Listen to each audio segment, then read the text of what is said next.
শ্রদ্ধা আশুদাকে আরো একবার এক আকাশ শুভেচ্ছা, শ্রদ্ধা, প্রণাম সব জানালাম, অভিনন্দন। এভাবে আপনার জীবন আরো এগিয়ে যাক, আমরা প্রাণিত হই, আমরা অনেক কিছু শিখি। আরেকটা কথা বলা হয়নি আগে, যে আশুতোষ দাসের লেখা চিত্রনাট্যে আমি অভিনয় করেছিলাম, এটা দাদা জানেন না হয়তো। তো ওই অসীম ছিল আপনার ভাই, তো আমরা একটা ট্রেনিং এ ছিলাম গভর্নমেন্ট স্কুলে। তো আমাদের ট্রেনিং এর শেষ দিন একটা নাটক করার কথা ছিল। তো অসীম স্যার, তখন আশুতোষ দাকে আমি চিনতাম না, বলে আমার দাদা চিত্রনাট্য লিখেন, আমি লিখে নিয়ে আসবো। তো সেই নাটক করেছিলাম, সেটা ড্রাগস অ্যাবিউজের উপরে ছিল নাটকটা। তো তখন আশুদাকে আমি কিন্তু চিনি না, তখন আপনি বোধহয় লাল্লা বাজারে থাকতেন। তো সে যাই হোক, সেটা করার সৌভাগ্য হয়েছিল। আর আমাদের যে কিভাবে স্নেহ করে, এটা সবার কথাই উঠে এসেছে, আমিও অনেক স্নেহ পেয়েছি।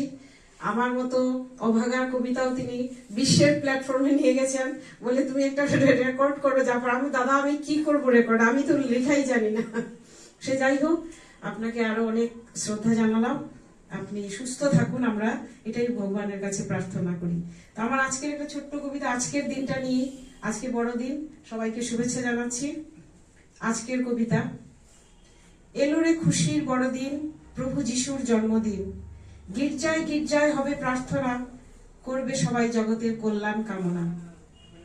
আজকের দিনে তোমার কাছে একটাই প্রার্থনা, ফিরে এসো আরো একবার এই ধরনীতে।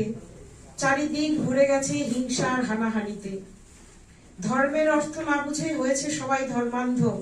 মানবিকতা আজ ভয়ঙ্কর মারণ ব্যাধিতে আক্রান্ত। তোমার প্রেমের পরশে করো এই ধরণীকে শান্ত। হিংসার বিষ বাষ্প থেকে মুক্ত হোক এই ধরণী।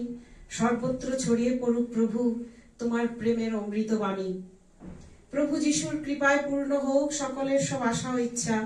বড়দিনের এই পুণ্য লগ্নে সবাইকে জানাই অনেক অনেক শুভেচ্ছা। ধন্যবাদ সবাইকে।